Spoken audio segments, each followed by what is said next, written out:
By now, you've probably heard a lot about the TPP, the Trans-Pacific Partnership.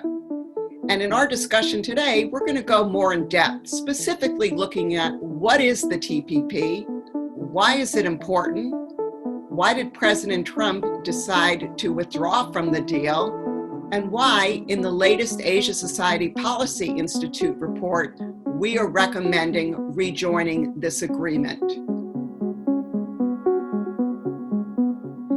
What is the TPP? The TPP is an agreement concluded in 2015 by the United States and 11 other countries, including Japan, Canada, Vietnam, Singapore, and Australia, among others. The agreement covers lots of topics with over 30 chapters and thousands of pages of tariff commitments. It covers important issues like intellectual property protection, customs, e-commerce, labor, and the environment. The TPP, however, became very controversial, and there were opponents and supporters of the deal. The supporters of the deal pointed to this agreement and said it was so critical in lifting the standards of trade rules in the Asia-Pacific region among a group of countries who shared a lot of common interest. The opponents, however, claimed that this was an agreement that just served the interest of big business and would lead to the further hemorrhaging of U.S. jobs, particularly in the manufacturing sector. As a result, the debate on TPP continued during the presidential campaign of 2016, with both candidates expressing opposition to the deal. And one of the first acts that President Trump took when he was in the White House was to withdraw from the agreement and to say the United States would no longer be part of the deal. Once Trump withdrew from the deal, everyone expected that this agreement would die a quiet death. However, that didn't happen. Internationally, the 11 other countries of TPP decided to go forward with this agreement, even if it meant that the U.S. would not be part of it. And for them, the agreement has been in place for over a year and a half. And domestically, what we saw was that many of the provisions of TPP found themselves into Trump trade agreements, including those with Canada, Mexico, and Japan. But that's not the end of the story. The debate on TPP continues, and in the latest Asia Society Policy Institute report, entitled Reengaging the Asia-Pacific on Trade, we recommend that the U.S. rejoin TPP, now called CPTPP, among the 11 other countries. And why are we recommending this? We think there are 4 compelling reasons. First, the Asia-Pacific region continues to be a very important market for U.S. exporters, and East Asia in particular is growing a lot quicker than the rest of the world in the wake of COVID. Second, we believe that the current trade approach with China has reached its limits, and we will be more successful if we work with other countries, a la the TPP countries. Third, COVID has revealed vulnerabilities in our supply chain, and while there are calls to reshore a lot of the overseas production back to the United States, this isn't feasible across the board. And so we should be looking at developing supply chains with our trusted partners, the CPT partners, as an alternative. And finally, the region continues to negotiate trade agreements without the United States, meaning the United States doesn't get the benefits from this agreement.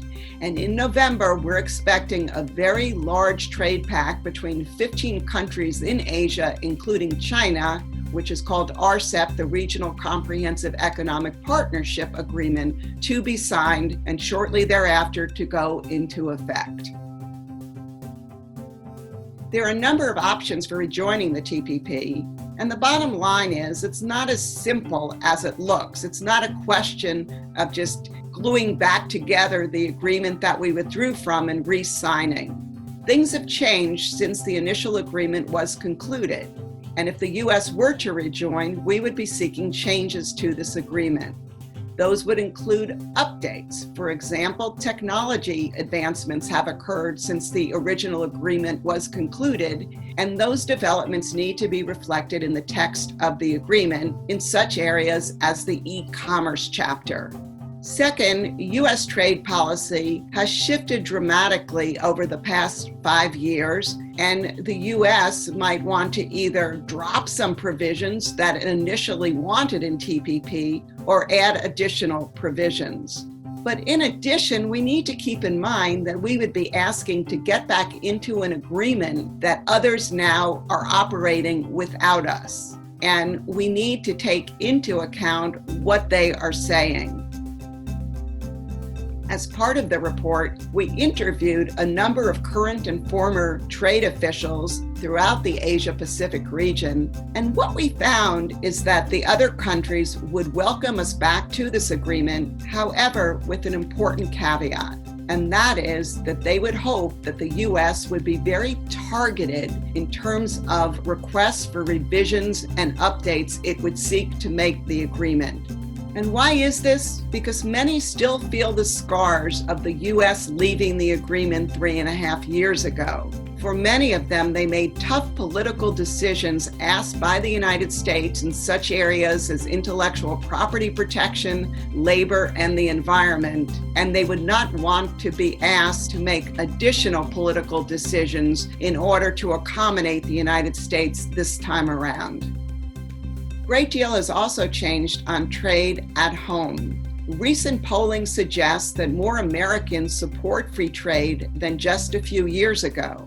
But party affiliations on trade are also changing. The Republican Party, once considered pro-business, pro-free trade, appears to be having second thoughts and perhaps may be becoming more inward-looking, according to recent polls. And as we think about rejoining TPP, we need to take all of these developments into consideration as well.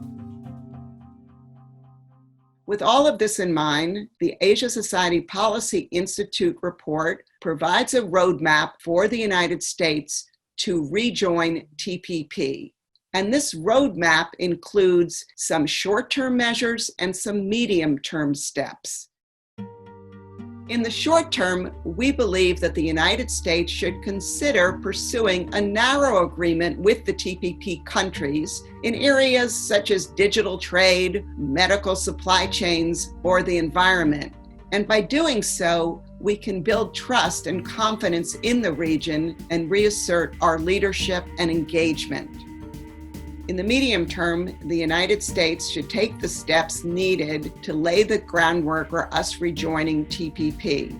That includes consulting widely with U.S. stakeholders, not just business, but labor and other civil society groups, to understand and to hear from them what we should be pursuing in such an agreement. And second, we recommend that the United States take steps at home to boost our competitiveness and to address concerns of those left behind by trade. The bottom line is that there are compelling reasons for the United States to consider rejoining TPP, and the latest Asia Society Policy Institute report provides a roadmap for doing so.